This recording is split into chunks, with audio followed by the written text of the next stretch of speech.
We are close to the sets of the film My Friend Mitra that Chennai-based actress Revathi is currently directing. A woman of multiple facets, Revathi has the enviable ability of giving her best to every project she undertakes, be it acting, directing, or working with spastic children in Chennai. Let's meet Revathi Menon, actor, director, politician, and social worker. Good morning, Revathi. I'm Jaya. Welcome to In Dialogue. Thank you. That was quite an introduction. So, what inspired this movie, My Friend Mitra? It's been a dream. I think it's a dream for every individual in the film industry, be it an actress, a production manager, even a light boy. Everybody has a story to tell. And in the end, they want to make a film. So it's been a dream for me, and my husband has helped me realize it. You say you have almost an all-women team in this production. It is an all-woman team. It is an all-woman team. The main technicians especially. The story is by Priya, the screenplay is by Sudha, the director of photography is Fauzia. Then we have the music director as Bhavatarni Ilayaraja. The editor is Beena Venu. So actually I didn't plan on it. When I got the film together, and it just happened that I have more women friends, and we got it together, and we said, why not make it? So Bhavatarni was a person we looked for, We said, let's have a music director also as a woman. And we've recorded a song. I'm very happy with that. Very thrilling. But as a director, do you see any difference from, being an actress in a movie? A lot of difference, because here you have to be a psychologist, you have to be a counselor, you have to know man management, and you have to learn to hold your temper. I mean, it's very different. I think an actor's life is luxury when compared to a director's life. A director is the captain of a team, captain of the whole film, because in the end the film is in the point of view of the director, and you have to take the complete responsibility. Everything is on your shoulders. If the film does well, you have so many aspects that are good, and that's why it did well. If the film doesn't do well, it's the director who's blamed for everything. Tell us a little bit about this movie. It's about an Indian couple. The husband is born and brought up here in the US, but the wife is from India, and they have a teenage daughter. So it starts off as a middle-aged couple. I wouldn't call it middle-aged. I mean, they have a grown-up 17-year-old daughter, and how they tackle certain emotions that happen within the family. How it's not a teenager who's like going away from family or nothing like that. She just wants some normal things that happen in this country. She wants to work after school, and she wants to stay away with her friends for some time, but the mother is not willing to let go, and then how she adjusts to it and how the daughter understands the mother. So it's basically the relationship of this little family and the three people. So it's a very small little emotional thread.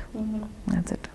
Changing focus, how did you get into films? I know Bharati Raja discovered you, so how did he? It was a pleasant accident. I did not think about films at all, and basically I'm a classical dancer. So a couple of my photographs had come out in some magazine and things like that. And Bharati Raja has this crazy thing of going and standing in front of schools and colleges and looking for faces.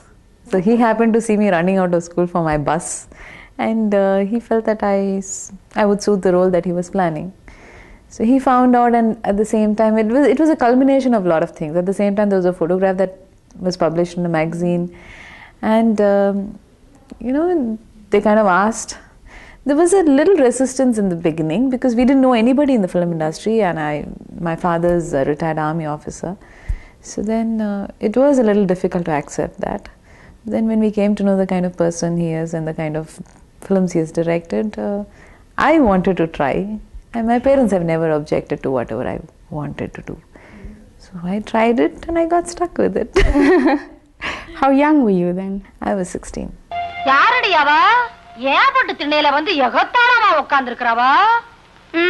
Marichamy தேவரோட பேத்தி கருப்புசாமி தேவருடைய வம்சம்.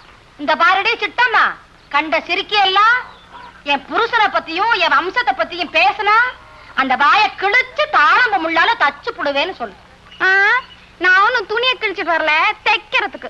ஊரெல்லாம் வம்பு கிழக்கிறான் புள்ள வாய தெய்யு. என் புள்ளைய பத்தி மட்டும் பேசினா அப்புறம் ஒண்ணுக்குள்ள ஒண்ணு நாரி நரங்குலைஞ்சு போயிடும்னு சொல்லு. ஓம் புள்ள மட்டும் ஓம் மடியில பிறந்தான். எங்க ஆத்தான மானத்துல இருந்து குச்சிவளா அவ்வளவு ஓம் புள்ளதான். Your parents named you Asha, but Bharati Raja changed your name to Revati. Yes. Why is that? He felt that Asha is a very North Indianish name and he wanted a South Indian name. Plus all the heroines that he has introduced are all with R's, like Radha and Radhika and Rati and, you know. So I think it's just the sentimental reason that he changed. But I'm quite happy about it now. I answer to both names.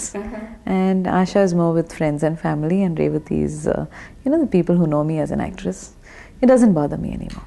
So you met your husband Suresh Menon on the sets of a movie. How did it progress to marriage? How did it progress? I think we became very, very good friends. And in the meantime, I think the main person behind this whole thing is Mr. Balaji, who's a producer. And I was acting in his film. And Mr. Balaji knows Suresh from, you know, much younger days because his son and Suresh are very good friends. So I don't know, they just put two together and they said, why don't you talk about this? And he came and spoke to my mother, and then it just happened. The whole thing just happened. And I don't know, even otherwise maybe we would have fallen in love slowly also. Do you watch your own movies? Of course I do. Okay, which movie do you really enjoy watching? See, what happens is during dubbing, since in India we do not do this direct voice. You know, we give voice afterwards. It's called dubbing, and it's called looping here in America, I suppose. So then when we do that, I'm pretty critical when I see it. Because I see each shot or each, you know, take or whatever, we see it in lengths. We see it so many times, numerous times before we give the voice. We synchronize our, you know, voice with the lip movement.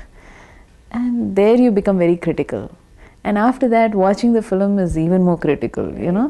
I mean, you criticize yourself, and unless you do that, you wouldn't grow.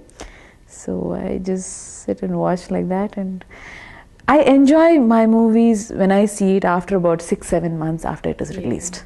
Because by then the idea that I had or what I had molded myself would be a little less. I would have gone into other films and things like that. So when I watch a movie after some time, it feels really good. Now if I watch Anjali now or, you know, Marubudi now, I think I would enjoy it much more than then, because at that time I was a critic. So going back to dubbing, you were involved in the dubbing of films that you didn't act in, like for example Kandu Kunden, where I think you dubbed Tabu's voice, and also Minsar Kanavu, where you dubbed Kajol's voice. Do you change your voice to suit a particular actress? Not exactly. You can't really. I can't do that. I can't do changes with my voice. I can't change it. But I change the way they deliver the dialogue. Okay. Tabu has a specific way of delivering the dialogue. So when I hear the pilot track, which is the original sound, I try to imitate the way she has said it. So try not to get away from the originality of the way she has done it. The same thing happened with Kajol, and I've done, and it's actually a challenge to do for others, because you have to try and mold yourself into that. And was extended to movies like Muskurahat, Raat, and few others, Love. But it didn't reach the level of success that you did in the South. Do you think the language hampered you any? Actually, it was not the language, since I studied in the North and I knew Hindi, but I don't think I'm glamorous enough for the Hindi world. So, it's the characters that I did. Muskurahat was the remake of a Malayalam film, Kilakam. Love has to be so different because of the way, and even the curriculum that is, shaped up for them. Everything is very different. So in that way, when you see the kind of work done there and the kind of teachers, it's amazing. So when I feel depressed, I go to Vidyasagar. Sit there for an hour or two and I feel totally energized when I come back.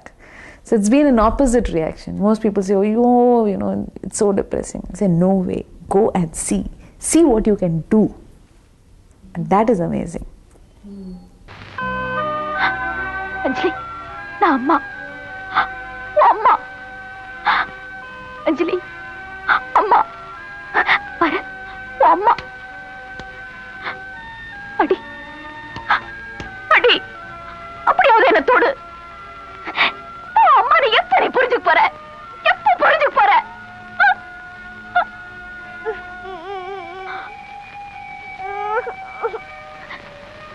அஞ்சலி. அஞ்சலி அழாதே. அழாதேம்மா. அஞ்சலி. அஞ்சலி. நான் தெரியுமா? அஞ்சலி அழாதே. என்னால தாங்கிக்க முடியல. அஞ்சலி. அஞ்சலி. அஞ்சலி. அம்மா ஒண்ணும் சொல்ல மாட்டேன். அஞ்சலி.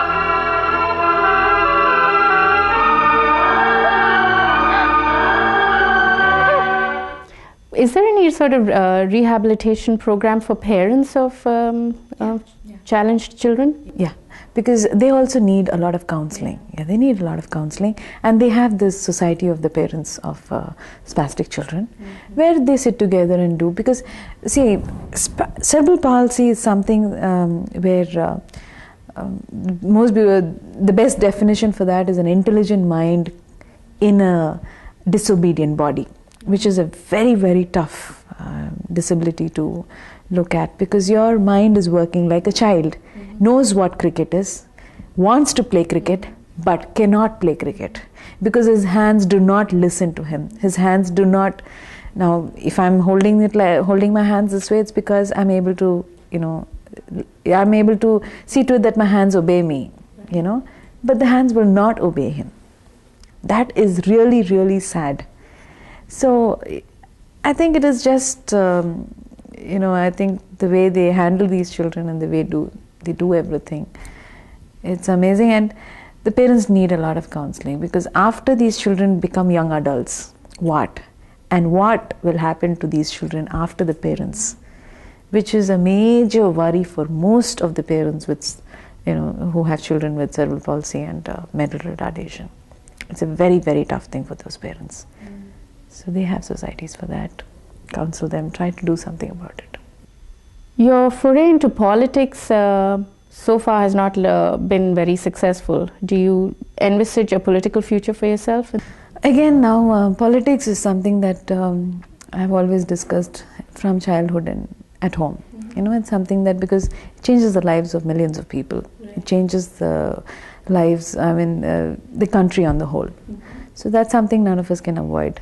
And when I stood for elections in '96, it was basically because I was angry at the system, and I decided that, thinking people who want to make a difference, people who are willing to work towards change should enter politics. Why should we shun politics? A lot of people, we just sit back in our homes and parties and get-togethers and talk and criticize and just talk. I feel talking is not enough. Action is more important. Why don't we do it? What we say. So in that anger, I did not expect to win. I have no political backing. I have no political background, and in 10 days you cannot get 10 lakh people to kind of vote for you and trust you. It's not possible. It's not realistic at all. So I was certain that I'm not going to win, but I decided to make a point. And I think I made that. So as far as I'm concerned, what I did with that elections is a success for me as an individual. Because now, when people look at me, when I talk about certain causes, they know that I'm serious about it. It is not just for an actress talking about something. They realize that she's also an individual who has certain emotions and certain whatever, that I'm serious about something that I say. And at the same time, they also know that it's not for, if it was for power, I would have joined a party and I would have got elected immediately. It wouldn't have been a problem, because you have a party backing, you have a winning party backing, a particular party is winning. You just stick with them, you will win. because I didn't have to introduce myself and say I'm so and so, I'm doing so and so. They knew that I'm Revati and that the characters, the image was there for me. I had an advantage of the image that I had, the kind of characters I did. I could have won, but I said no. I mean, I want to do it individually and make a point. What would you be if you were not an actress? I always wanted to be a doctor because I felt it's wonderful to be able to cure people, to be able to get them out of pain, and to be able to. I always feel that a doctor is next to God because God gives life, but then doctor kind of helps you to live a better life even if you have a problem. So I wanted to be a doctor. Then after that, I wanted to be a teacher. Then I wanted to be I wanted to be a lot of things. I still want to be a lot of things. I have a long life ahead of me, so I will do a few things at least. But it's good that I was able to play a doctor or play a teacher. So the little dreams have been achieved. Do you surf the internet? Yes. Most of them are art-based. Most of them are movie-based. Bit of books and music. And really don't have the time, So then in the end, it's answering emails. I have a email ID for the fans. They write to me, and I like to write back to them. You write back personally? Yeah, I write back. Nobody else handles my emails. Nobody has ever handled my mails. I do it most of the time. Some of us, when we want to relax, we go to a movie. What do you do? I too go to a movie. You do? Of course. So what kind of movies? Anything, just anything. How would you like history to remember you? As a good human being. I mean, I don't know. I think I've been lucky to do some good films, and some of my films will be remembered. Most people remember you as being a good human being too, actually. Well, thank you very much, Revati. Not at all. I think it was very nice. I enjoyed talking to you, Jaya. Great.